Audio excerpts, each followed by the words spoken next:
Zee 24 तास एक पाऊल पुढे। तर एक हाती सामना फिरवण्याची क्षमता सचिन तेंडुलकर मध्ये राहिली नाही आणि त्यासाठी सचिनचं वाढतं वय कारणीभूत आहे।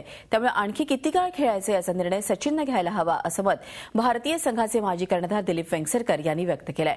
तर विकेट कीपर आणि बॅट्समन अशा दोन्ही भूमिका पार पाडताना धोनी यशस्वी कॅप्टन होऊ शकत नाही, मात्र त्याला कसोटी संघातून कर्णधार पदावरून वगळण्याची हिंमत बीसीसीआयमध्ये नाही असं स्पष्ट मत माजी बॉलर मोहिंदर अमरनाथ यांनी व्यक्त केलंय। तसंच टीम इंडियाला व्हाईस कॅप्टन आणि परदेशी कोचची गरज नसल्याचंही त्यांनी म्हटलंय। He's got 76 runs in the first innings. He was the highest scorer. But as I said before, I think he will definitely score runs. But he'll be an accumulator of runs. He won't go there and dominate the innings because he's 39 years old, and the time never waits for anybody. And again, I think he should be left alone. And he should decide what he wants to do. झी 24 तास एक पाऊल पुढे।